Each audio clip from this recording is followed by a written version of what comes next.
कि ये बच्चे हमारे देश की नींव है और ये ऐसे बच्चे हैं, हम लोगों को ऐसे बच्चों को आगे बढ़ाने की जिम्मेदारी मिलती है जिनके अभिभावक भी उनको आगे बढ़ाने के लिए 100% प्रयास नहीं करते। हमें ऐसी जिम्मेदारी मिलती है।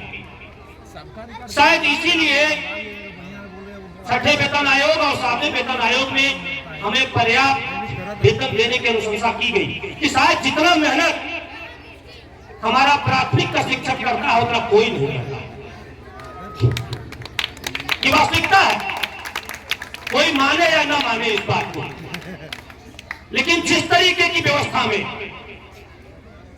जिस तरीके के अभाव में हम कार्य करते हैं और हमारे भुलईपुर के प्रधानाध्यापक महोदय जिस प्रकार के अभाव में आज यहां तक इस विद्यालय को लेकर के आए हैं, अगर ये इनसे स्वयं से पूछा जाए कि आपने कैसे कैसे क्या क्या किया है, तो आज इनको स्वयं को नहीं याद होगा, क्योंकि प्रतिदिन कुछ न कुछ नया सोचते हैं।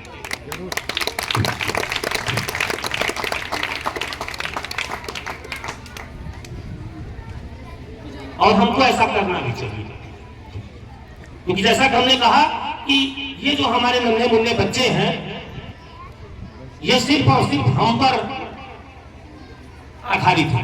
इनके गार्जियन भी जितना सोचना चाहिए नहीं सोच पाते हैं। और वास्तविकता यही है कि सरकारी विद्यालय के अध्यापक इतने सक्षम हैं कि वो किसी भी प्रकार के बच्चे हो उनको न्यूनतम अधिगम स्तर तक पहुंचाने की क्षमता जरूर रखते हैं। हम मैक्सिमम की बात तो नहीं कर सकते हैं, लेकिन हर बच्चे को न्यूनतम अधिगम स्तर जरूर प्रदान कर सकते हैं। इतनी क्षमता हम सबके अंदर अवश्य भरी है, परंतु उसके सदुपयोग की आवश्यकता है।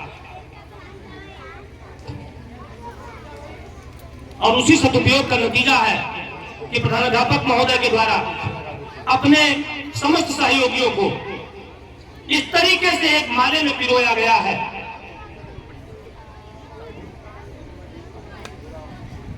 कि वो इस प्रकार की जो है चुंबकीय, जैसे कि परिनालिका में विद्युत जब प्रवाहित होती है तो एक ऐसा चुंबकीय क्षेत्र बनाती है कि उस क्षेत्र में जो भी आता है सब प्रज्वलित हो जाती है।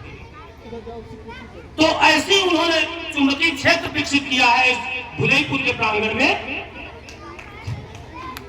कि सबके सब उस चुंबकीय क्षेत्र में आकर के प्रज्वलित हो चुके हैं। और जो जिनको लगा कि हम यहां से भस्म हो जाएंगे, वो शायद इस पूरे क्षेत्र को छोड़कर चला गया। ऐसी भी परिस्थितियां लोगों को लगती हैं, लेकिन वास्तविकता यही है कि सोलर एनर्जी जो लेगा वो चमकेगा ही चमकेगा, भस्म नहीं होगा, क्योंकि यही पूरे ब्रह्मांड में ऊर्जा का स्रोत है। कहने के लिए बहुत कुछ है, लेकिन नहीं कहा जा सकता है। ये भुलईपुर की कहानी इतनी छोटी सी नहीं है कि जिसको हम थोड़े समय में कह सकते हैं। एक बार पुनः हम प्रधानाध्यापक महोदय को सादर नमन करते हैं, साथ ही साथ आपकी इस टीम को भी हम बार बार नमन करते हैं, जिन्होंने अपने बच्चों को इस तरीके से बना दिया है कि कहीं भी किसी भी मंच पर, किसी भी स्थान पर, किसी भी क्षेत्र में अपना लोहा मनवाने के लिए तैयार है। बहुत बहुत धन्यवाद।